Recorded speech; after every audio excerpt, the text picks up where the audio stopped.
आज आपण संविधान दिनाच्या निमित्ताने बहुजन संघटक या संस्थेच्या वतीने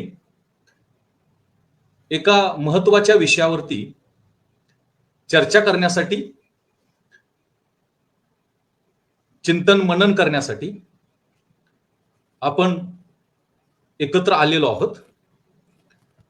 आणि तो महत्त्वाचा विषय हा आपल्या दृष्टीनं खूप महत्त्वाचा आहे, कारण या विषयावरती फारशी चर्चा झाल्याचं आपल्याला दिसत नाही. आणि तो जो विषय आहे तो भारतीय संविधानामध्ये केंद्र राज्य वित्तीय संबंध या संदर्भातल्या ज्या तरतुदी आहेत त्या कोणत्या आहेत आणि आज वर्तमानामध्ये त्याचं काय महत्व आहे याचा विचार आपल्याला करणं आवश्यक आहे. आणि म्हणून पहिल्यांदा मी बहुजन संघटक या सामाजिक संस्थेस मनापासून धन्यवाद देतो. आणि अशा प्रकारच्या कार्यक्रमाचं संयोजन त्यांनी आज 26 नोव्हेंबर संविधान दिनाच्या निमित्तानं आयोजित केलेलं आहे, त्याबद्दल त्यांना धन्यवाद देतो. आणि तुम्ही सर्वजण या कार्यक्रमासाठी उपस्थित झाला असाल, तुम्हा सर्वांनाही 26 नोव्हेंबर संविधान दिनाच्या खूप मनापासून शुभेच्छा देतो, धन्यवाद देतो. So far as today's topic is concerned, first of all, we are celebrating Constitution Day today, 26 November. And as the part of celebration of Constitution Day, a very important lecture has been organized by Bahujan Sangatak on the very important topic relating to Constitution of India, that is center-state financial relations. केंद्र सरकार आणि राज्य सरकार या दोहोंमध्ये वित्तीय किंवा राज्यवित्तीय संबंध कशा प्रकारचे आहेत या संबंधीचा विचार आज आपण करण्याचा प्रयत्न करणार आहोत. आता मी माझ्या व्याख्यानामध्ये एकूण 3 महत्वाच्या भागांमध्ये माझं व्याख्यान हे विभागलेलं आहे. पहिलं म्हणजे केंद्र सरकार आणि राज्य सरकार यांच्यातील वित्तीय किंवा राज्यवित्तीय संबंध कशा प्रकारचे आहेत त्या संबंधीच्या तरतुदी भारतीय संविधानामध्ये, कॉन्स्टिट्यूशन ऑफ इंडिया मध्ये कोणत्या करण्यात आलेल्या आहेत, नंबर 1. नंबर 2, यामध्येच आपल्याला हे अपेक्षित आहे की केंद्र सरकार आणि राज्य सरकार यांनी आपला महसूल, आपला रेव्हेन्यू कोणत्या मार्गाने गोळा करावा आणि सर्वसाधारणपणे कोणत्या मुख्य बाबींवरती त्यांना खर्च करता येईल याचाही विचार आपल्याला या अनुषंगानं विचारामध्ये घेणं आवश्यक आहे, गरजेचं आहे असं आपल्याला म्हणता येईल. दुसरा महत्वाचा मुद्दा म्हणजे आपल्या संविधानामध्ये हे जे केंद्र राज्य वित्तीय संबंध आहे त्याच्या ज्या तरतुदी आहेत त्याचा वर्तमानाशी काय संबंध असू शकेल, वर्तमान काळाशी कशा प्रकारचा त्याचा संबंध आहे, तो एक महत्वाचा मुद्दा या अनुषंगानं विचारामध्ये घेणं अत्यंत आवश्यक आहे. आणि या संदर्भातला तिसरा महत्वाचा मुद्दा म्हणजे भाग म्हणजे की हे जे केंद्र राज्य वित्तीय संबंध आहे हा केंद्र राज्य वित्तीय संबंध आपल्याला कोणते काही बदल किंवा कोणत्या सुधारणा किंवा ते स्ट्रेंथन करण्यासाठी, प्रबळ करण्यासाठी कोणत्या बदलांची गरज आहे, कोणत्या सुधारणांची गरज आहे याचाही विचार आपल्याला या अनुषंगानं करणं अपेक्षित आहे, करणं गरजेचं आहे असं आपल्याला म्हणता येईल. Now so far as today's lecture is concerned, already I have mentioned that today we are celebrating Constitution Day, and as the part of celebration of the Constitution Day, this lecture has been organized by Bahujan Sangatak, a social organization which is very rigorously, sincerely, honestly trying for, endeavoring for the spread of knowledge, awareness about the Constitution of India. And as the part of that, on the very important topic the lecture has been organized, that is the state finance or state center financial relations. And so far as the state center financial relations is concerned, only my lecture is divided into three parts. Number one, how the center state financial relations are there in the Constitution of India. Number two, what are the implications of these center state relations for the contemporary India. And third part of my lecture is also of crucial importance, that is what changes, what revisions, what modifications are required so as to strengthen the state center financial relations in India so far as the provisions in the Constitution of India is concerned. अशा प्रकारे पुनश्च मी बहुजन संघटक या सामाजिक संस्थेला आणि तुम्हा सर्व सहभागी जाणकारांना अत्यंत मनापासून धन्यवाद देतो. आणि संविधान दिन साजरा करत असताना संविधानामध्ये केंद्र सरकार, राज्य सरकार यांच्यामध्ये राज्यवित्तीय संबंध कसे आहेत, वित्तीय संबंध कसे आहेत, यावरती विचार विनिमय व्हावा, तो विचार तुमच्यापर्यंत पोहोचावा, अशा प्रकारची अपेक्षा या आजच्या व्याख्यानामध्ये आहे. आणि म्हणून मी मुख्य तीनच भागांमध्ये माझं हे व्याख्यान विभाजित केलेलं आहे.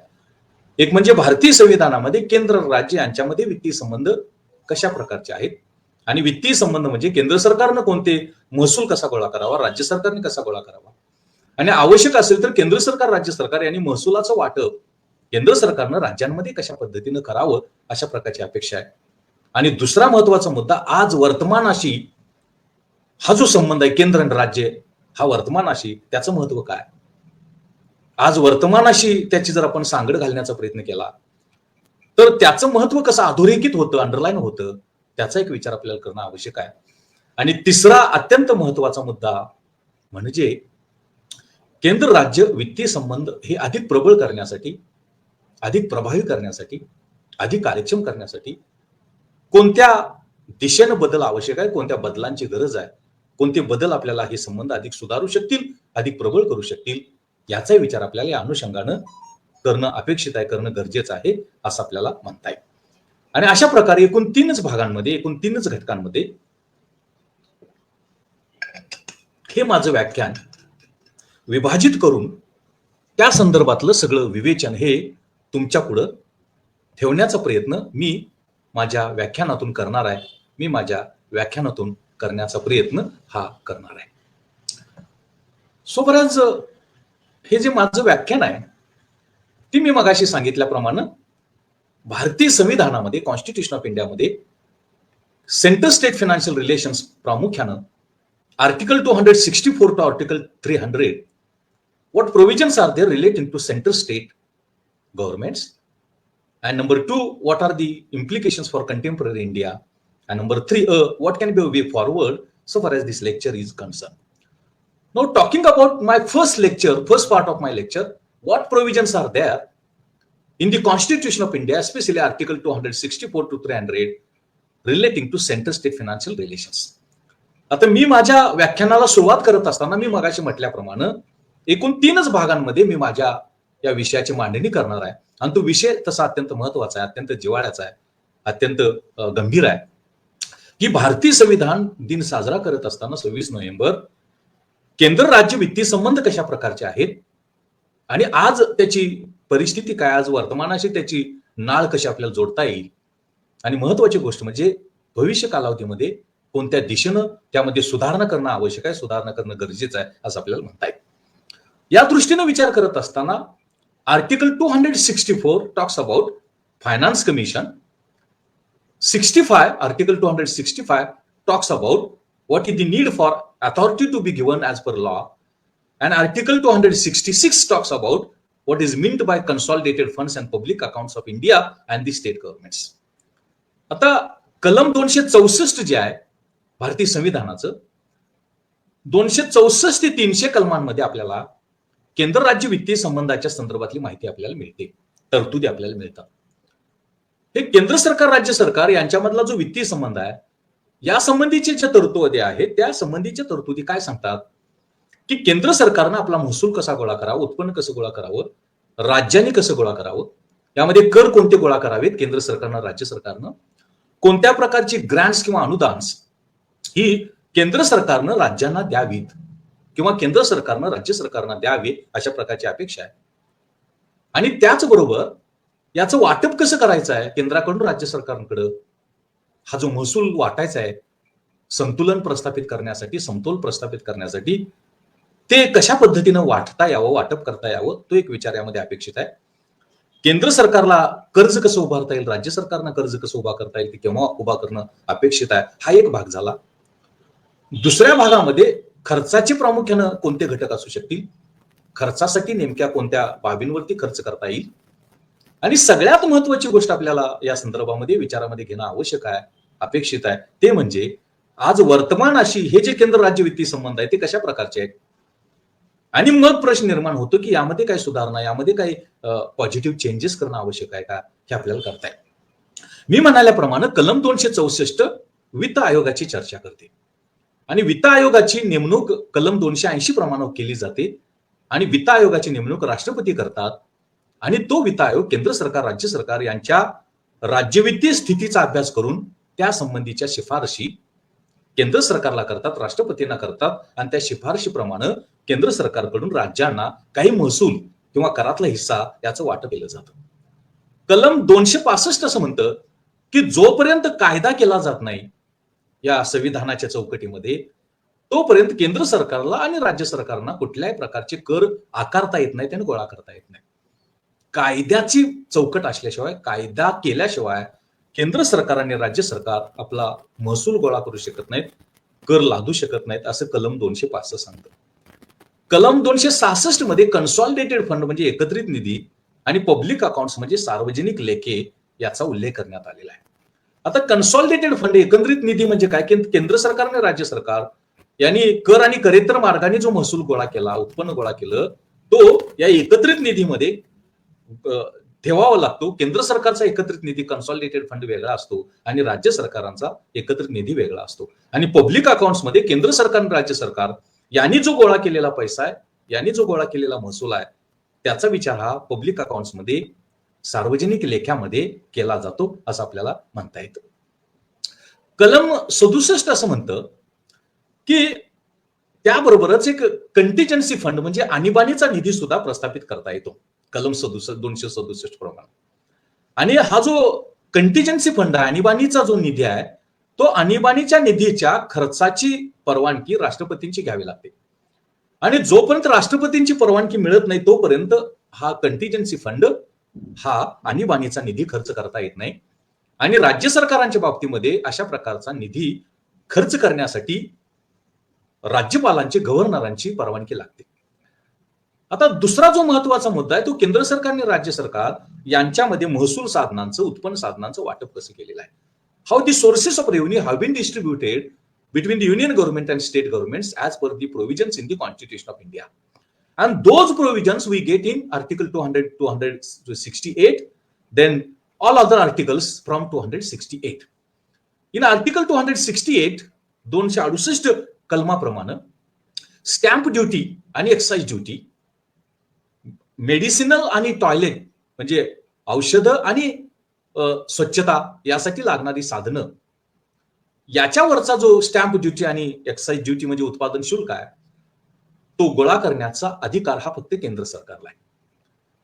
आणि त्याचा जो महसूल आहे तो महसूल केंद्र सरकारच्या एकत्रित निधीमध्ये, कन्सॉलिडेटेड फंडमध्ये तो गोळा करावा किंवा तो डिपॉझिट करावा अशा प्रकारची अपेक्षा असते. यामध्येच सेवा कर, वेगवेगळ्या सेवांवरचा कर केंद्र सरकारच्या अखत्यारीतल्या, तो गोळा करण्याचा अधिकार केंद्र सरकारला कलम 268A प्रमाणे आहे आणि त्याचा सुद्धा निधी हा केंद्र सरकारच्या कन्सॉलिडेटेड फंडमध्ये डिपॉझिट करावा, गोळा करावा अशा प्रकारची अपेक्षा आहे. आता केंद्र सरकार आणि राज्य सरकार हे जे महसूल गोळा करतात, प्रामुख्याने कर महसूल, त्यांच्या तरतुदी कलम 269 आणि 70 मध्ये आहेत आणि यामध्ये ठळक स्पष्ट असं केलेलं आहे संविधानामध्ये की केंद्र सरकारला नेमके कोणते कर आकारता येतील, राज्य सरकारना कोणते कर आकारता येतील आणि हा जो करांचा महसूल आहे, रेव्हेन्यू आहे, तो केंद्र सरकारकडून राज्य सरकारमध्ये त्याचं वाटप आपल्याला कसं करता येईल याच्या तरतुदी या कलम 269 मध्ये करण्यात आलेल्या आहेत. आता कलम 269 असं म्हणतं की विक्री किंवा खरेदी वस्तू व सेवांची याच्यावरचा कर हा आकारण्याचा अधिकार हा केंद्र सरकारला जो आहे, तो केंद्र सरकारच अशा प्रकारचे कर गोळा करू शकेल. मात्र जे वर्तमानपत्र आहेत, या वर्तमानपत्रांच्या खरेदी विक्रीवरचा कर हा आकारता येणार नाही. आणि राज्यांमधला जो व्यापार आहे त्याच्यावरचा कर जो आहे तो त्याच्यावरचा कर हा केंद्र सरकार आकारू शकतं, अशा प्रकारची तरतूद आहे. याबरोबरच जे केंद्रशासित प्रदेश आहेत, ज्याला आपण युनियन टेरिटरी असं म्हणतो, ह्या केंद्रशासित प्रदेशांवरती सुद्धा अशा प्रकारच्या वस्तू व सेवांच्या खरेदीवरचा विक्रीवरचा कर हा केंद्र सरकार आकारू शकतं, गोळा करू शकतं आणि तो एकत्रित निधीमध्ये कन्सॉलिडेटेड फंडमध्ये ठेवण्याचा किंवा डिपॉझिट करणं त्यामध्ये अपेक्षित आहे. यानंतर कलम 270 प्रमाणे, आर्टिकल 270 प्रमाणे, taxes levied and distributed between union and states, all taxes and duties referred to in the union list except the duties and taxes referred to in articles 268 and 269, surcharge on taxes, duties referred to article 271, and any cess levied for specific purposes under by law made by parliament shall be levied and collected by the government of India.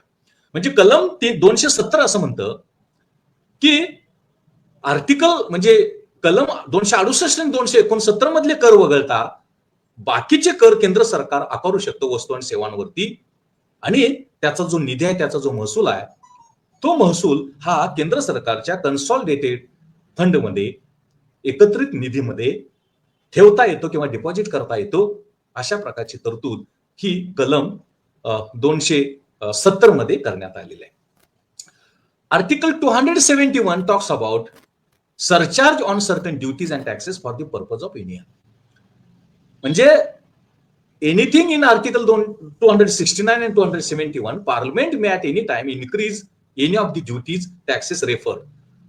पार्लमेंटला हा अधिकार देण्यात आलेला आहे की 269 आणि 270 कलमाप्रमाणे जो कर आकारलेला आहे त्याच्यावरती सरचार्ज, अधिभार लादण्याचा अधिकार हा केंद्र सरकारला आहे. तो केंद्र सरकार अशा प्रकारचा अधिभार आकारू शकतं, इंट्रोड्यूस करू शकतं, प्रस्तावित करू शकतं, आणि त्यातून मिळणारा महसूल हा केंद्र सरकारच्या कन्सॉलिडेटेड फंडमध्ये, एकत्रित निधीमध्ये तो ठेवण्याच्या अपेक्षा, ठेवावा अशा प्रकारच्या अपेक्षा.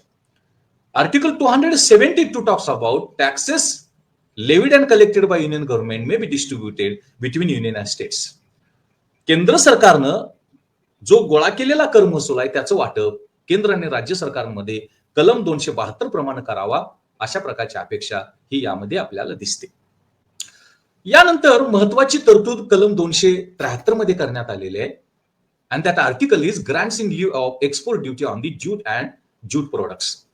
Government of India imposes export duty on jute and jute products, but this jute is produced in the few states in India, Assam, Bihar, Orissa, West Bengal, and as a compensation to the export duty on jute and jute products, grants are necessary to be given to these states, Assam, Bihar, Orissa and West Bengal. यामध्ये कलम 273 मध्ये अशी तरतूद करण्यात आलेली आहे की ताग आणि ताग वस्तू याची जी निर्यात केंद्र सरकार करतं त्यावरती जो कर आकारला जातो, निर्यात कर, तो आसाम, बिहार, ओरिसा आणि पश्चिम बंगाल यांना त्या कराच्या मोबदल्यामध्ये अनुदान, ग्रांट्स देणं आवश्यक आहे. कारण ताग आणि ताग वस्तूचं उत्पादन या राज्यांमध्येच फक्त होतं आणि त्यांची नुकसान भरपाई टाळण्यासाठी कलम 273 मध्ये अशा प्रकारची तरतूद करण्यात आलेली आहे. Then as per article 271, prior recommendation of president is required to bills affecting taxes in which states are interested. Now if states are imposing taxes but the central government is interested, permission of the president is required. कलम 274 असं म्हणतं की असे काही कर राज्य सरकार आकारताना महसूल गोळा करतं आणि ते कर आकारण्याची इच्छा जर केंद्र सरकारला असेल तर या स्थितीमध्ये केंद्र सरकारनं पार्लमेंटची, राष्ट्रपतींची परवानगी घेणं आवश्यक आहे आणि तशा प्रकारचं बिल आकारून, बिल संमत करूनच मग अशा प्रकारचे कर हे केंद्र सरकारला आकारता येतील आणि त्यापासून महसूल गोळा करता येईल, अशा प्रकारची तरतूद ही कलम 274 मध्ये करण्यात आलेली आहे. Article 275 talks about grants from the union to certain states. There are some states which are in need of grants, and those grants, especially in the scheduled tribe dominated states like Assam, grants can be given as per the approvals of the parliament to the states like Assam, which is dominated by the tribal population, and that provision is there of grants in article 275. कलम 275 असं म्हणतं की काही राज्य, आसाम सारखं राज्य, की ज्यामध्ये अनुसूचित जमातीची लोकसंख्या किंवा प्राबल्य आहे आणि त्यांच्या विकासासाठी तिथलं प्रशासन सुधारण्यासाठी केंद्र सरकारनं राज्य सरकारांना अनुदान, त्या राज्यांना अनुदान द्यावं अशा प्रकारची अपेक्षा आहे. आणि ते अनुदान कन्सॉलिडेटेड फंड, एकंदरीत निधीतून केंद्र सरकारच्या द्यायची तरतूद ही करण्यात आलेली आहे. यामधून अनुसूचित जमाती, शेड्यूल ट्राईबच्या विकासासाठी, तिथलं प्रशासन सुधारण्यासाठी अशा प्रकारची तरतूद ही कलम 275 प्रमाणे केंद्र सरकार अशा राज्यांना, म्हणजे अनुसूचित जमाती बहुलक राज्यांना, आसाम सारख्या अशा प्रकारचे अनुदान देऊ शकतं किंवा देण्याची तरतूद ही करण्यात आलेली आहे. As per Article 276, the provision is there about taxes on professions, trades, callings and employment. कलम 276 मध्ये व्यवसाय, व्यापार आणि रोजगार आणि इतर उपक्रम या संदर्भातले कर कोणाला लादता येतील याची तरतूद करण्यात आलेली आहे. आणि कलम 276 असं म्हणतं, आर्टिकल 276 असं म्हणतं की no law of the legislature of a state relating to taxes for the benefit of the state or of a municipality, district board, local board, or other local authority, respect professions, trades, callings, employment, shall be invalid on the grounds that the relates are a tax on income. यामध्ये 276 कलमामध्ये अशी तरतूद करण्यात आलेली आहे की व्यापार, व्यवसाय, रोजगार यावरचा जो कर आहे तो कर राज्याने आकारायचा आहे, स्थानिक सरकारांनी तो आकारायचा आहे. तो कर आकारण्याचा अधिकार हा केंद्र सरकारला 276 कलमाप्रमाणे मिळालेला नाही किंवा तो मिळत नाही, अशा प्रकारची तरतूद ही यामध्ये करण्यात आलेली आहे. तशाच प्रकारे कलम 277 असं म्हणतं की taxes, duty, cess or fees which immediately before the commencement of this constitution were being lawfully levied by the government of any state. समजा संविधान प्रत्यक्ष कार्यवाहीमध्ये, इम्प्लिमेंटेशन मध्ये येण्यापूर्वी जर काही कर, काही उपकर, वाढीव कर किंवा शुल्क आकारले जात असतील राज्यांनी, तर ते तसेच चालू ठेवण्याची तरतूद करावी आणि अंमलबजावणी सुरू झाल्यानंतर अशा प्रकारचे कर, अशा प्रकारचे उपकर, अशा प्रकारचे शुल्क हे रद्दबातल ठरवावेत, अशा प्रकारची तरतूद ही कलम 277 मध्ये करण्यात आलेली आहे. कलम 278 असं म्हणतं की agreement with states in part B of the first schedule with regard to certain financial matters represented by constitution as per act 1956. 56च्या कायद्याप्रमाणे काही तरतुदी करण्यात आलेल्या आहेत आणि त्याप्रमाणे राज्यांना कलम 278 प्रमाणे काही कर गोळा करण्यासाठी, काही महसूल गोळा करण्याचे अधिकार देण्यात आलेले आहेत, असं ते कलम 278 आपल्याला सांगतं किंवा तशा प्रकारचं मार्गदर्शन हे केंद्र सरकारला करतं. Now in constitution, especially in article 279 and 280, there is a provision of net proceeds of revenue and finance commission. Net proceeds means whatever total revenue which the central government has collected, when we deduct collection cost, what remains is known as net proceeds. कलम 279 आणि 280 मध्ये निव्वळ महसूल म्हणजे काय आणि वित्त आयोग म्हणजे काय, फायनान्स कमिशन म्हणजे काय, त्याच्या जबाबदाऱ्या काय आहेत, त्याचं स्वरूप कसं असतं, त्याची कर्तव्य कोणते असू शकतात, या संबंधीच्या तरतुदी यामध्ये करण्यात आलेले, त्यामध्ये करण्याचा प्रयत्न केलेला आहे. आणि कलम 279 असं म्हणतं की केंद्र सरकारनं जो महसूल, कर महसूल गोळा केलेला आहे, तो कर महसूल गोळा करत असताना वसुलीचा जो खर्च आहे, कलेक्शन टॅक्स एक्सपेंडिचर किंवा कॉस्ट आहे, तो जर वजा केला तर जे शिल्लक राहतं त्याला निव्वळ महसूल किंवा नेट प्रोसेस असं म्हणावं, असं कलम 279 म्हणतं. कलम 280 प्रमाणे राष्ट्रपती दर 5 वर्षाला वित्त आयोगाची, केंद्रीय वित्त आयोगाची, सेंट्रल फायनान्स कमिशन किंवा central state government of India और युनियन फायनान्स कमिशनची नेमणूक करू शकतात. आणि त्या नेमणुकीप्रमाणे हा वित्त आयोग, फायनान्स कमिशन काय करू शकतो, केंद्रीय वित्त आयोग केंद्र सरकार आणि राज्य सरकार यांची राज्यवित्तीय स्थिती कशी आहे, यांची महसुलाची स्थिती कशी आहे याचा अभ्यास करू शकतं, याचा अभ्यास करतं. यामध्ये महसुलाची साधनं, यामध्ये खर्चाच्या बाबी, यामध्ये कर्जाचा प्रश्न, यामध्ये तुटीचा प्रश्न, या प्रश्नांचा अभ्यास करतं. आणि तुलनेनं राज्य सरकारांचा महसूल कमी आहे आणि केंद्र सरकार वित्तीय दृष्ट्या प्रबळ आहे, महसुलाच्या दृष्टीने प्रबळ आहे. आणि त्यामुळं केंद्र सरकारनं गोळा केलेला जो कर महसूल आहे, यातला कोणता महसूल, कोणत्या करांचा महसूल केंद्र सरकार राज्यांना वाटू शकतं, देऊ शकतं, तो किती प्रमाणामध्ये वाटावा आणि तो कसा वाटावा, या संबंधीच्या शिफारशी वित्त आयोगानं, केंद्रीय वित्त आयोगानं कलम 280 प्रमाणे करायचे आहेत. तो आपला अहवाल राष्ट्रपतींना सादर करायचा आणि राष्ट्रपती आणि त्या राष्ट्रपतींच्या मान्यतेनंतर त्या आयोगाप्रमाणे त्या शिफारशीप्रमाणे कर याचं वाटप आणि अनुदान याचं वाटप या केंद्र सरकारच्या वित्त आयोगाप्रमाणे शिफारशीप्रमाणे केंद्र सरकार आणि राज्य सरकार यांच्यामध्ये त्याचं वाटप करायचं आहे किंवा वाटप करावं अशा प्रकारची अपेक्षा या कलम 280 प्रमाणे करण्यात आलेल्या आहे. आणि या ज्या शिफारशी आहेत त्या शिफारशी येत्या 5 वर्षामध्ये पार्लमेंटने स्वीकारल्यानंतर राष्ट्रपतींनी स्वीकारल्यानंतर त्याची कार्यवाही करायची आहे, त्याची अंमलबजावणी करायची आहे, अशा प्रकारची तरतूद ही आपल्याला कलम 280 प्रमाणे केल्याची दिसते. कलम 281 प्रमाणे इतर काही वित्तीय तरतुदी करण्यात आलेल्या आहेत आणि कलम 282 प्रमाणे राज्यांना काही अनुदान द्यायचं आहे, त्याचं उद्दिष्ट काय असू शकतात, ध्येय काय असू शकतात, त्याच्या तरतुदी आहेत आणि त्याला लोकसभेमध्ये पार्लमेंट संसदेमध्ये मान्यता दिल्यानंतर राष्ट्रपतींच्या मान्यतेप्रमाणे केंद्र सरकारकडून राज्य सरकारांकडे अशा प्रकारचा अनुदानाचं वाटप ग्रांट्स डिस्ट्रीब्युशन करावं अशा प्रकारची तरतूद ही आर्टिकल 282 प्रमाणे कलम 282 प्रमाणे ही आपल्या संविधानामध्ये कॉन्स्टिट्यूशन मध्ये करण्यात आलेली आहे. कलम 283 आणि 85 सांगतात की हा जो पैसा किंवा निधी गोळा केलेला आहे केंद्र सरकारनं यामध्ये कन्सॉलिडेटेड फंड म्हणजे एकत्रित निधी आणि कंटिजन्सी फंड म्हणजे आणीबाणीचा निधी किंवा संकटकालीन निधी, हा जो निधी आहे या निधीच्या संरक्षणाची जबाबदारी कस्टडीची जबाबदारी ही केंद्र सरकारची आहे आणि याची तरतूद कलम 283 प्रमाणे करण्यात आलेली आहे. आणि त्याचबरोबर हा जो पैसा सरकारनं गोळा केला केंद्र सरकारनं गोळा केला तो पब्लिक अकाउंट्समध्ये सार्वजनिक लेख्यामध्ये त्याची नोंद करावी, त्याचा हिशेब ठेवावा अशा प्रकारची तरतूद ही आपल्याला कलम 283 मध्ये आपल्या संविधानामध्ये करण्यात आलेली आहे. Article 284 talks about all monies received by deposits with any officer employed in connection with the affairs of the union or state in his capacity as such other than revenues or public monies raised or received by the government of India or the center government of state as well as center case may be.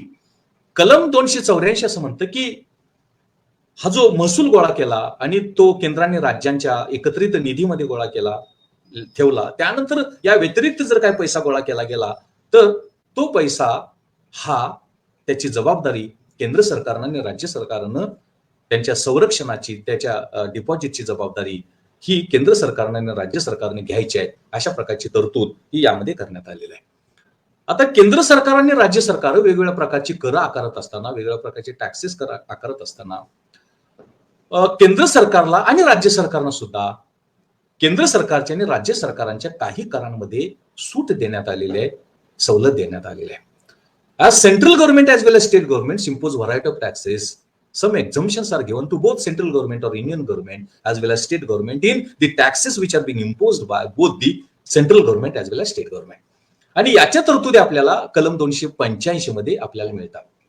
आणि यामध्ये असं म्हटलेलं आहे की केंद्र सरकारचे काही कर यातून राज्य सरकारनं सवलती देण्यात आलेल्या आहेत, सूट देण्यात आलेल्या आहे. तसंच राज्य सरकारांचे कर यांना केंद्र सरकारला सूट देण्यात आलेले आहे. यामध्ये कलम 285 असं म्हणतं की restrictions as to imposition of tax on sale or purchase of goods.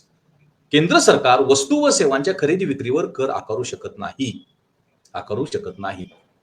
कलम 286 असं म्हणतं की जोपर्यंत कायदा होत नाही तोपर्यंत राज्य सरकार अशा प्रकारचा कर गोळा करू शकत नाही वस्तू व सेवांच्या खरेदी विक्रीवरचा. त्यानंतर विजेवरचा जो कर आहे exemption from taxes on electricity save in so far as parliament may by law or otherwise provide no law of state shall impose or authorise the imposition of tax on consumption of sale of electricity produced by government or other. विजेवरचा जो कर आहे तो विजेवरचा कर ज्या विजेचं सेवन केंद्र सरकारने केलेलं आहे त्याच्यावरती कर हा राज्यांनी आकारायचा नाही किंवा तो आकारता येणार नाही अशा प्रकारची सूट ही केंद्र सरकारला वीज करामध्ये इलेक्ट्रिसिटी टॅक्स मध्ये दिलेली आहे. त्याचबरोबर पाण्यावरचा कर, पाणी वापरावरचा कर, वीज वापरावरचा कर यातून सूट केंद्र सरकारला मिळणं अपेक्षित आहे. त्याचबरोबर जो केंद्र सरकार उत्पन्न कर आकारतं, इन्कम टॅक्स आकारतं, तो उत्पन्न कर हा संपत्तीवरती आकारला तर राज्यांच्या संपत्तीवरती आकारल्यास केंद्र सरकारनं या उत्पन्न करामध्ये सूट देणं अपेक्षित आहे, सवलत देणं अपेक्षित आहे, अशा प्रकारची तरतूद यामध्ये करण्यात आलेली आहे. As per Article 290, provision is there of adjustment in respect of certain expenses and pensions. काही खर्च आणि काही निवृत्ती वेतन या संदर्भातल्या काही समायोजन ऍडजस्टमेंटची तरतूद ही कलम 290 मध्ये करण्यात आलेली आहे. आणि या कलमाप्रमाणे where under the provisions of this constitution the expenses of any court or commission or the pension payable to or in respect of a person who has served before the commencement of this constitution under the crown in India or after such commencement in connection with the affairs of union government or state.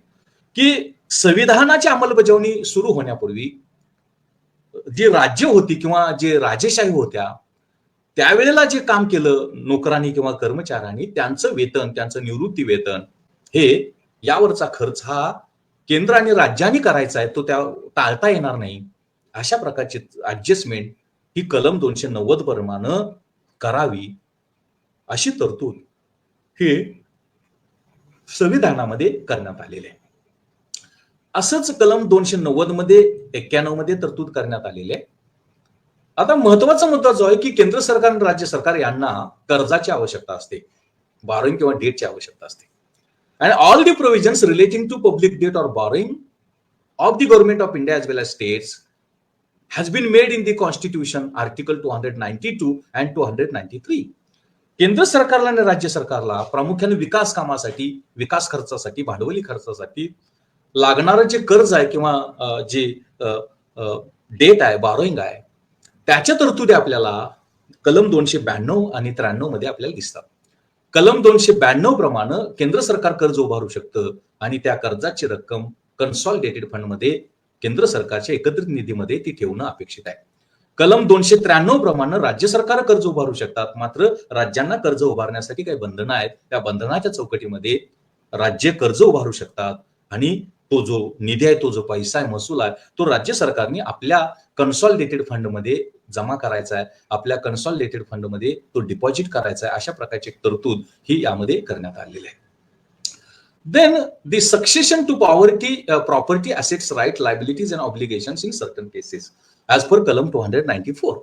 कलम 294 प्रमाणे संपत्ती, मत्ता, हक्क, देय या संदर्भातल्या काही तरतुदी यामध्ये कलम 294 प्रमाणे करण्याचा प्रयत्न तो केंद्र सरकारला आणि कलम 295 प्रमाणे राज्य सरकारला अशा प्रकारची तरतूद ही करण्यात आलेली आहे किंवा केलेली आहे असं आपल्याला दिसतं.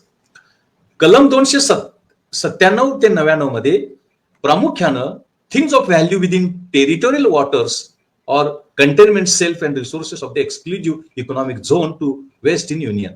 समजा केंद्रशासित प्रदेश असतील तर त्या संदर्भातल्या तरतुदी आपल्याला कलम 297 आणि 299 मध्ये आपल्या संविधानामध्ये केल्याचे दिसतात किंवा केलेले आहेत असं आपल्याला दिसतं.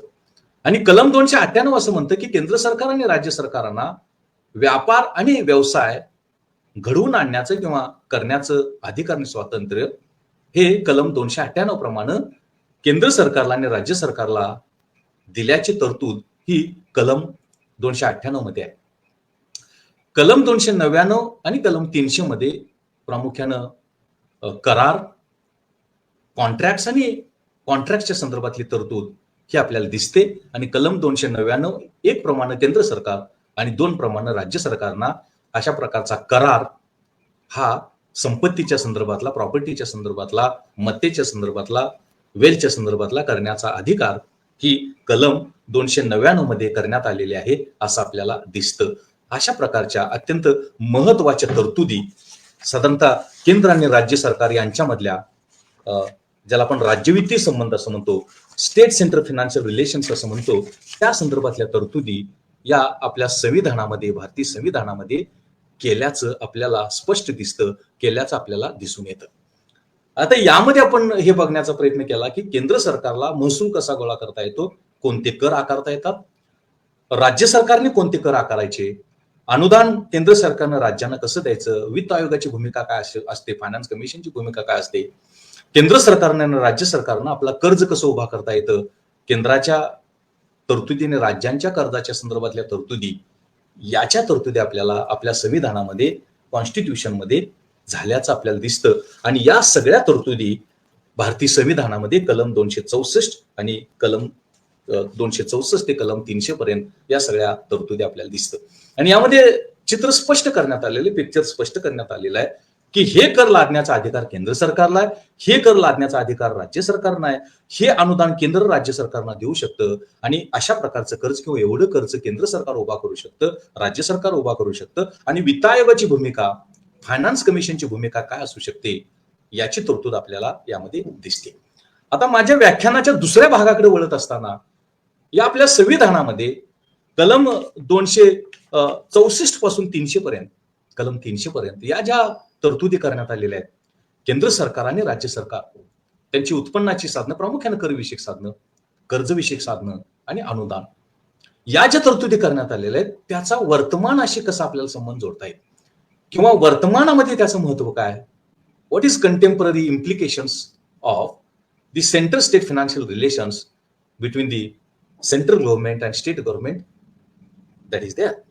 वर्तमानामध्ये त्याचं महत्व काय, केंद्र राज्य हे वित्तीय संबंध वर्तमानामध्ये आपल्याला कसे दिसतात, वर्तमान भारतामध्ये आणि राज्यांमध्ये कशा प्रकारचे ते आहेत, याचा विचार आपल्याला माझ्या या व्याख्यानाच्या दुसऱ्या भागामध्ये करणं अपेक्षित आहे. पहिली महत्वाची गोष्ट अशी की all states are in higher financial or fiscal state. सगळी राज्य सरकार ही वित्तीय विवेचनेमध्ये आहेत, वित्तीय विवंचनेमध्ये आहेत. आणि त्याचं कारण पण साहजिक आहे. त्याचं कारण पण असं आहे की केंद्र सरकार तुलनेनं महसुलामध्ये प्रबळ आहे, त्या मानानं राज्य सरकार प्रबळ नाही.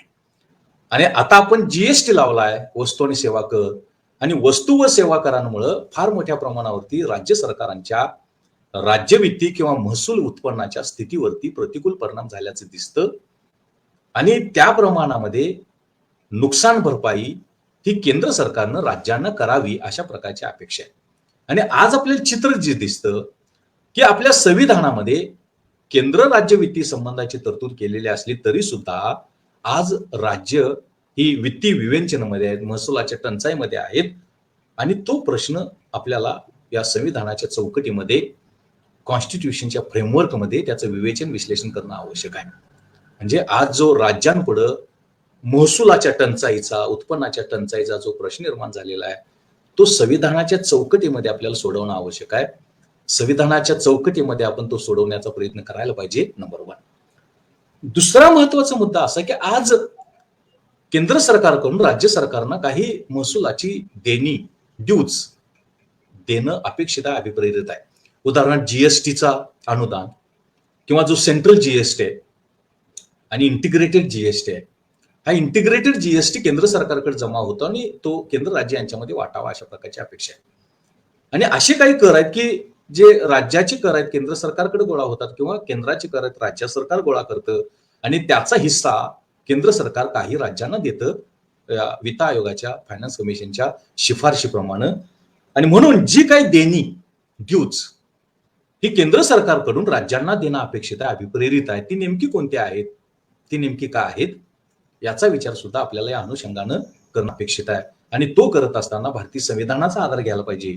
आणि जी काही देणी आहेत, करांची देणी आहेत किंवा अजून काही देणी आहेत, ती देणी ही संविधानाच्या चौकटीमध्ये आपण केंद्राकडून राज्यांना द्या व थकबाकी राहू नये किंवा थकबाकी असू नये अशा प्रकारची अपेक्षा, अशा प्रकारची व्यवस्था ही या अनुषंगानं करणं गरजेचं आहे, करणं अपेक्षित आहे असं आपल्याला दिसतं. तिसरा महत्वाचा मुद्दा म्हणजे tax reforms and compensation. At central level, Government of India level, tax reforms are being carried out. Some changes are made in the tax rates, new taxes are imposed, take example GST, and that poses shortage of revenue to the states. आता केंद्र सरकार अनेक प्रकारच्या सुधारणा घडवून आणण्याचा प्रयत्न करतं, करविषयक सुधारणा घडवून आणण्याचा प्रयत्न करत असतं. एकूण अर्थव्यवस्थेची गरज म्हणा किंवा आंतरराष्ट्रीय पातळीवरची परिस्थितीची व्यवस्थेची गरज म्हणा, अशा प्रकारच्या सुधारणा, अशा प्रकारचा बदल हा केंद्र सरकारला कर व्यवस्थेमध्ये, राज्य वित्तीय व्यवस्थेमध्ये करावा लागतो.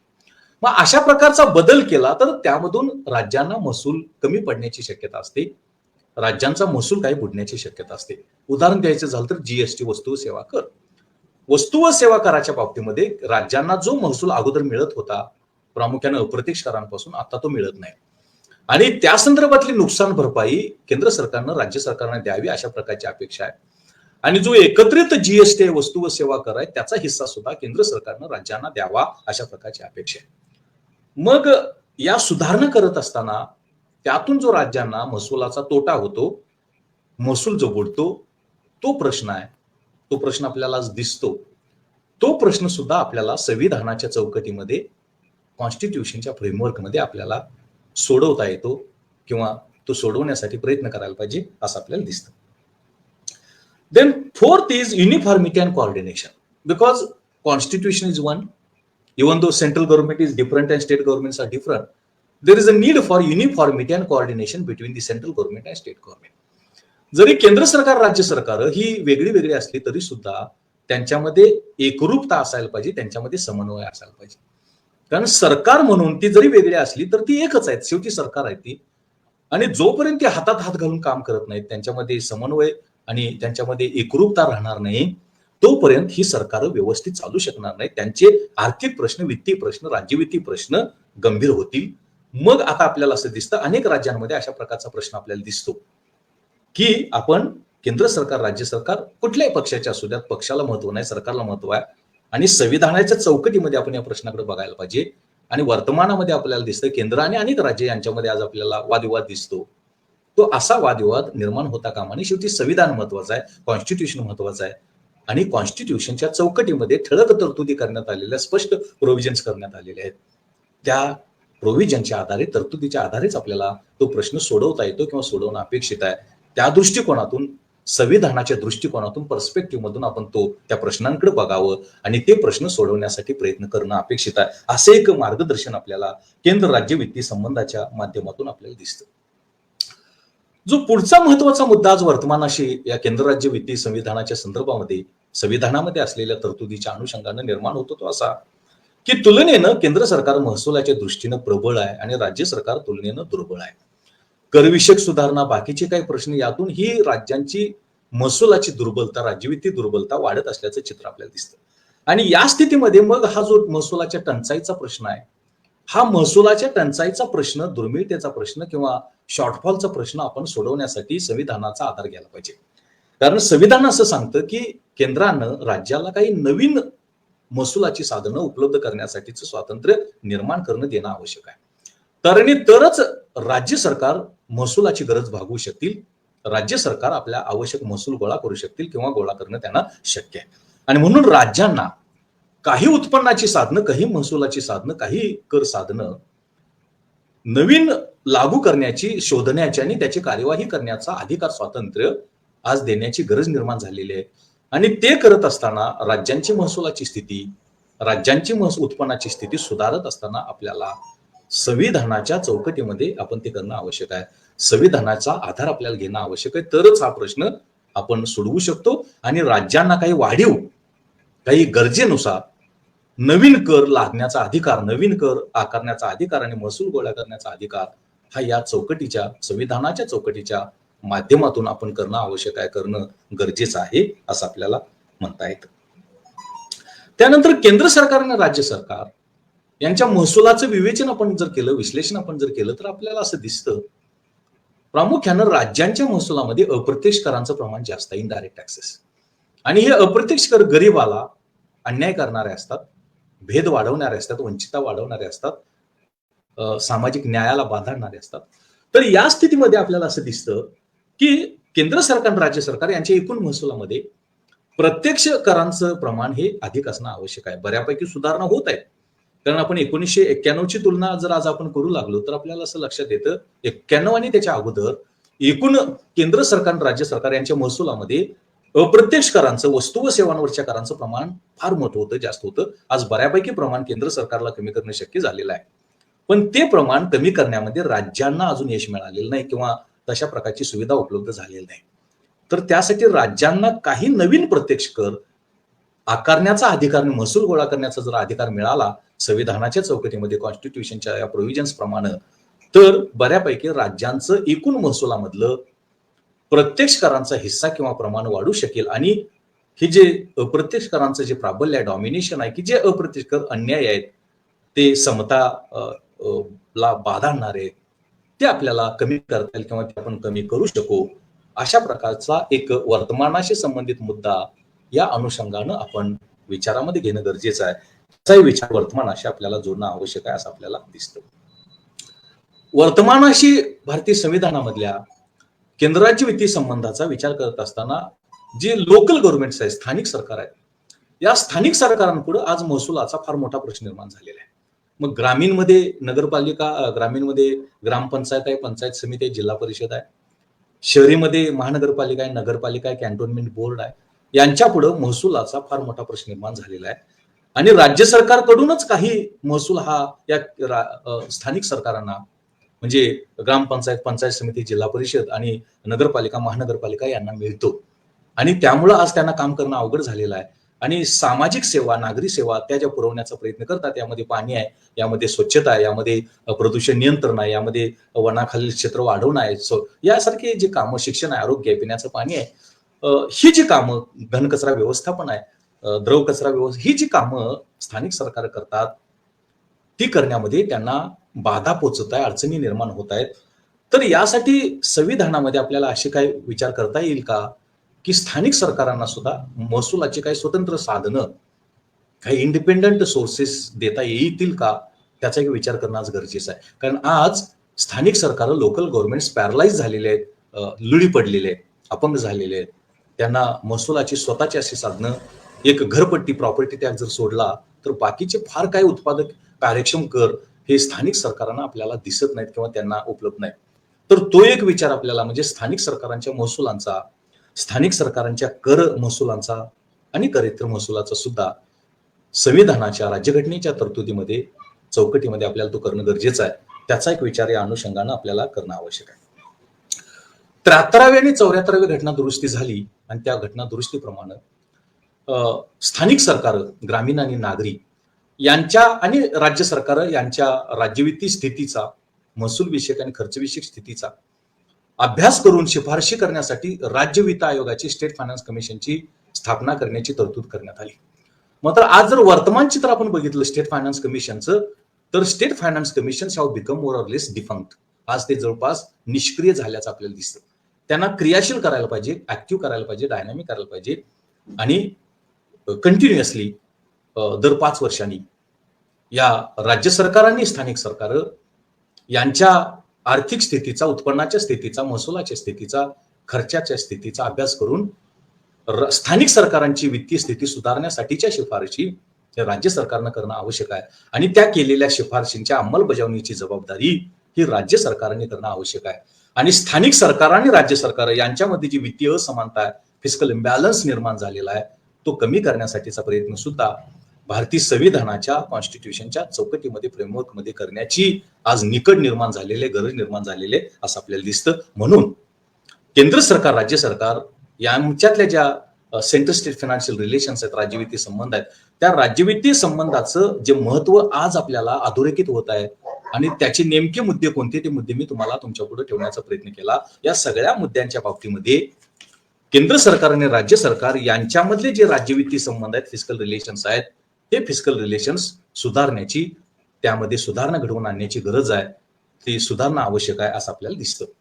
आता शेवटचा जो मुद्दा आहे, third part of my lecture I am dealing with, त्याचा विचार मी तुमच्यापुढे ठेवण्याचा प्रयत्न करतोय की एकंदरीत आपल्या संविधानामध्ये केंद्र सरकार, राज्य सरकार यांच्या महसुलाच्या तरतुदी, त्यातून गोळा होणारा महसूल, त्यातून वाटप करावा लागणारा महसूल, केला जाणारा महसूल आणि मग वर्तमानामध्ये निर्माण झालेले प्रश्न, निर्माण झालेल्या समस्या आणि कोणत्या, त्याचं महत्व काय, इम्पॉर्टन्ट सिग्निफिकन्स काय आहे, हे ठेवल्यानंतर मग आपल्याला केंद्र राज्य वित्तीय संबंध कसे सुधारता येतील, कसे ते हेल्दी करता येतील, कसे मैत्रीपूर्ण करता येतील आणि प्रामुख्यानं राज्यांच्या आणि स्थानिक सरकारांचे राज्यवित्तीय प्रश्न आहेत, फिस्कल प्रॉब्लेम, चॅलेंजेस आहेत, ते कसे आपल्याला दूर करता येतील, कसे आपल्याला नियंत्रित करता येतील, याचा एक विचार आपल्याला या अनुषंगानं करणं अत्यंत गरजेचं आहे, करणं आवश्यक आहे.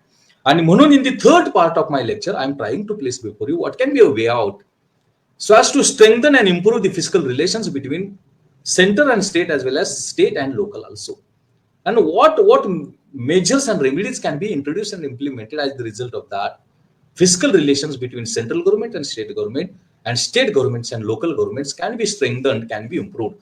केंद्र सरकार, राज्य सरकार आणि राज्य सरकार आणि केंद्र स्थानिक सरकार यांच्यामधले हे जे संबंध आहेत ते संबंध आपल्याला कसे सुधारता येतील, ते कसे आपल्याला दृढ करता येतील, कसे ते प्रबळ करता येतील, ते मैत्रीचे आणि आरोग्यदायी करता येतील, हाही विचार आपल्याला या अनुषंगानं करणं आवश्यक आहे. पहिला जो मुद्दा या संदर्भामध्ये आपण विचारामध्ये घेणं आवश्यक आहे, strengthening fiscal position of states.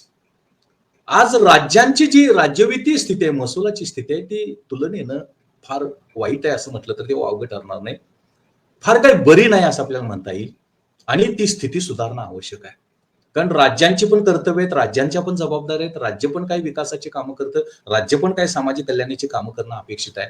आणि त्यामुळं आज आपल्याला राज्यांच्या महसुलाच्या स्थितीची, राज्यवित्तीय स्थितीची परिस्थिती सुधारणं गरजेचं आहे. आणि ती सुधारणा आपण संविधानाच्या चौकटीमध्ये, भारतीय राज्यघटनेच्या चौकटीमध्येच आपण ती करायला पाहिजे, कारण त्या संदर्भातल्या तरतुदी त्या भारतीय संविधानामध्ये आहेत असं आपल्याला दिसतं. Second way out or major is devolution of revenue from centre to states. तुलनेनं भारतीय संविधानामध्ये केंद्र सरकार प्रबळ आहे महसुलाच्या बाबतीमध्ये, उत्पन्नाच्या बाबतीमध्ये.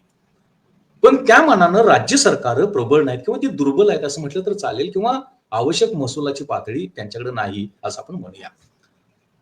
मग केंद्रीय वित्त आयोगाच्या शिफारशीप्रमाणे, सेंट्रल फायनान्स कमिशनच्या शिफारशीप्रमाणे ही राज्य सरकारांची वित्तीय परिस्थिती कशी आपल्याला सुधारता येतील, कसं त्यांची ती दृढ करता येईल, स्ट्रेंथन करता येईल, त्याचा एक विचार आपल्याला या संविधानाच्या चौकटीमध्ये करणं आवश्यक आहे.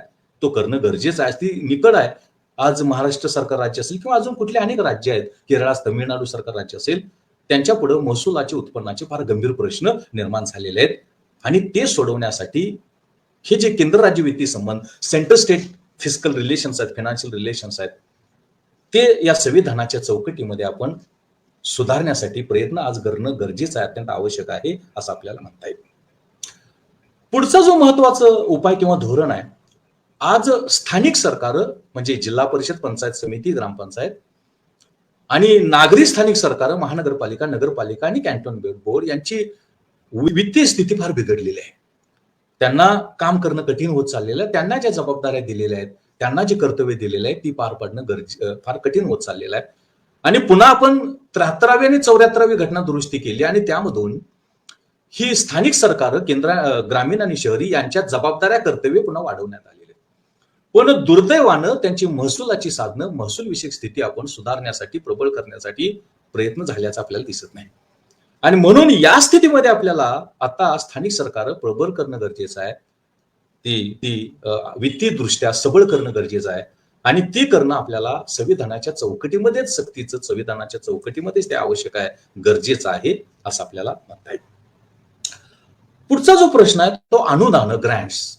केंद्र सरकारनं राज्यांना अनुदान द्यावीत आणि काही ग्रँट्स, काही अनुदान केंद्र सरकारनं स्थानिक सरकारांना पण द्यावीत आणि राज्य सरकारांना आणि स्थानिक सरकारांना महसुलाच्या दृष्टीनं, राज्यवित्तीय दृष्टीनं प्रबळ करण्याचा, स्ट्रेंथन करण्याचा, दृढ करण्याचा, त्यांची परिस्थिती सुधारण्याचा प्रयत्न करावा, करणं अपेक्षित आहे, आवश्यक आहे आणि ते संविधानाच्या चौकटीमध्ये करणं आवश्यक आहे असं आपल्याला दिसतं. आणखीन एक महत्वाचा बदल आपल्याला केंद्र राज्य वित्तीय संबंधामध्ये आणि प्रामुख्यानं भारतीय राज्यघटनेच्या, भारतीय संविधानाच्या चौकटीमध्ये करणं आवश्यक आहे.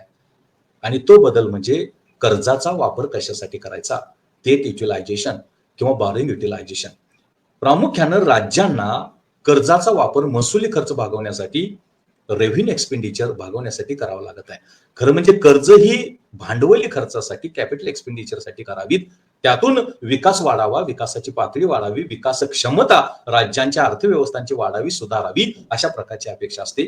आणि म्हणून संविधानाच्या चौकटीमध्ये जे सार्वजनिक कर्ज आहे राज्यांनी गोळा केलेलं, इव्हन केंद्र सरकारनं गोळा केलेलं, त्याचा वापर विकासासाठी करावा, भांडवली खर्चासाठी करावा. म्हणजे विकासाची पातळी आणि कल्याणाची पातळी आपल्याला त्यातून सुधारण्यासाठी, बदलण्यासाठी, धन बदल किंवा पॉझिटिव्ह चेंज करण्यासाठी त्याचा उपयोग होऊ शकतो, त्याची मदत होऊ शकते असं आपल्याला म्हणता येतं. पुढचा महत्वाचा मुद्दा ज्यामध्ये आपल्याला गांभीर्यानं विचार करणं आवश्यक आहे की इफेक्टिव्ह स्टेट फायनान्स कमिशन. आज अनेक राज्यांमध्ये राज्य वित्त आयोगाची स्थापना केली जात नाही. केली तर त्याचे जे शिफारशी आहेत त्या शिफारशी स्वीकारल्या जात नाहीत आणि शिफारशी जर स्वीकारल्या तर त्याची कार्यवाही, त्याची अंमलबजावणी केली जात नाही. हा प्रश्न सोडवणं गरजेचं आहे, कारण राज्यांची महसुलाची स्थिती, राज्यवित्तीय स्थिती एका बाजूला आणि दुसऱ्या बाजूला स्थानिक सरकारांची राज्यवित्तीय स्थिती सुधारण्यासाठीचे प्रयत्न या राज्य वित्त आयोगाच्या माध्यमातून, स्टेट फायनान्स कमिशनच्या माध्यमातून केले जातात, करणं अपेक्षित आहे. आणि त्यासाठी हे जे राज्य वित्त आयोग आहे ते निष्क्रिय झालेले आहेत, डिफंक झालेले आहेत, त्यांना अधिक गतिशील करावं, त्यांना अधिक प्रभावी करावं, कार्यक्षम करावं, म्हणजे राज्यांची वित्तीय स्थिती आणि स्थानिक सरकारांची वित्तीय स्थिती सुधारण्यासाठी मदत होऊ शकेल आणि सामाजिक आर्थिक विकास आणि सामाजिक कल्याणाच्या पातळीमध्ये सुधारणा किंवा वाढ घडवून आणण्यासाठी त्याची मदत होऊ शकेल असं आपल्याला म्हणता येईल. महत्वाचा मुद्दा आपल्याला असं दिसतो की सार्वजनिक खर्च हा सरकारचा, लोकांचा पैसा असतो. लोकांच्या वरती कर आणि करेतर मार्गाने तो पैसा गोळा केला जातो आणि त्यामुळं या पैशाची उधळपट्टी न होता, एक्स्ट्रावॅगन्स ऑफ मनी न होता, हा पैसा लोककल्याणासाठी, सामाजिक कल्याणासाठी, सामाजिक विकासासाठी लागावा अशा प्रकारची अपेक्षा असते. आणि म्हणून दोन्ही केंद्र सरकार, राज्य सरकारनं ही दक्षता घेण्याचा प्रयत्न करावा की हा पैसा खऱ्या अर्थानं सामाजिक कल्याणासाठी, सामाजिक विकासासाठी होतो का? यामध्ये शिक्षण असेल, आरोग्य असेल, पिण्याचं पाणी असेल किंवा अजून सामाजिक सेवा असतील, यासाठी होतो का? तो करणं गरजेचं आहे. त्याला अग्रक्रम देणं आवश्यक आहे, त्याला प्रायोरिटी देणं आवश्यक आहे आणि त्याची जबाबदारी संविधानाच्या चौकटीमध्ये केंद्र सरकारनं आणि राज्य सरकारनं घेणं अपेक्षित आहे, घेणं गरजेचं आहे असं आपल्याला म्हणता येतं. आणि आणखीन एक मुद्दा असं की खरं म्हणजे संविधानामध्ये धर्माला, रिलिजनला कोणतंही स्थान नाही, कारण India is secular state. Bharat हे निधर्मी राष्ट्र आहे किंवा सेक्युलर आहे अशा प्रकारची तरतूद ही आपल्या संविधानामध्ये करण्यात आलेली आहे. म्हणजे सरकारच्या कामामध्ये राज्य सरकार किंवा केंद्र सरकार असू द्या, धर्माचा विचार होता कामा नये, धार्मिक उपक्रमांचा विचार होता कामा नये. पण दुर्दैवानं आज धर्माचं अस्तित्व राज्य सरकार, केंद्र सरकार यांच्या कार्यपद्धतीमध्ये प्रामुख्यानं फिस्कल ऑपरेशन्समध्ये, राज्यवित्तीय व्यवहारांमध्ये आपल्याला दिसतं आणि त्याच्यावरती संविधानाच्या चौकटीमध्ये नियंत्रण बनणं आणणं आवश्यक आहे. कारण संविधान धर्माला मानत नाही, निधर्मीपणा, सेक्युलर ला महत्व देतं आणि त्यासाठी राज्यवित्तीय व्यवस्था आपली कशी सेक्युलर करता येईल, कशी धर्मापासून बाजूला करता येईल, म्हणजे धार्मिक उपक्रम, धार्मिक कार्यक्रमासाठी आपण त्याचा वापर करता कामा नये आणि ते आपण संविधानाच्या चौकटीमध्ये करणं आवश्यक आहे, करणं गरजेचं आहे. आणि ती एक बदल, ती एक सुधारणा करण्याची आज निकड आहे, करण्याची आज गरज आहे असं आपल्याला म्हणता येईल. Thus, so far as today's lecture is concerned, the topic was given fiscal relations between central state, what revenue sources are available to the central state, what taxes central government can impose, state government can impose, how the public debt or borrowing can be raised by central government, state governments, and more importantly, how the grants should be given by the central government to the states, and as per the recommendations of the Central Finance Commission, how the revenue should be devolved or transferred from the central government to state government.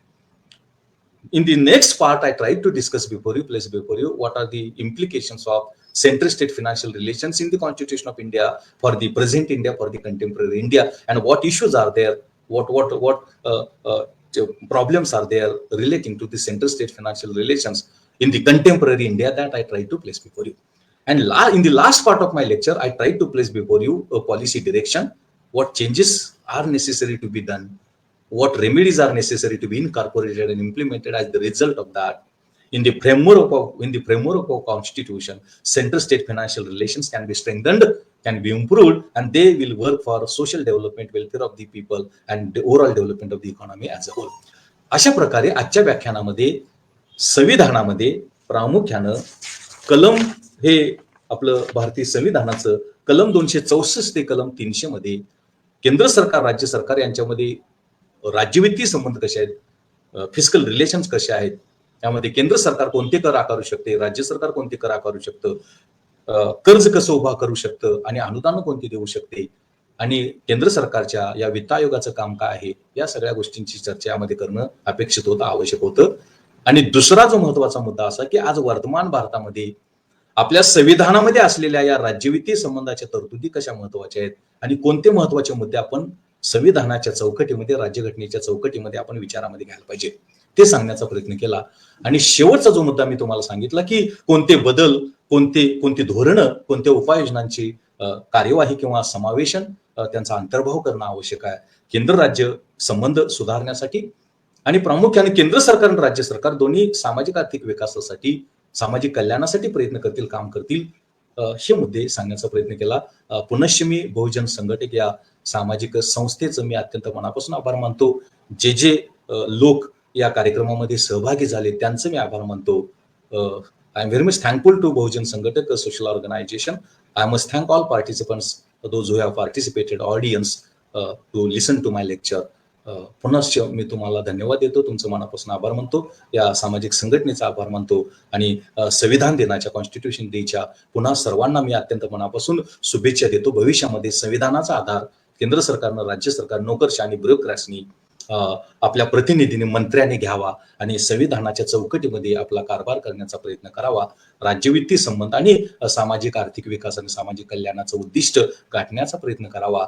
असं जर झालं तर खऱ्या अर्थानं संविधान दिन आणि ज्या हेतून आजच्या या व्याख्यानाचं आयोजन केलं, ते आयोजन खऱ्या अर्थानं फलद्रूप ठरू शकेल, आनंददायी ठरू शकेल किंवा ते प्रभावी ठरू शकेल, फळ देणारं ठरू शकेल असं मला वाटतं. पुनश्च तुम्हा सर्वांचं मी आभार मानतो, धन्यवाद देतो आणि मी थांबतो. धन्यवाद.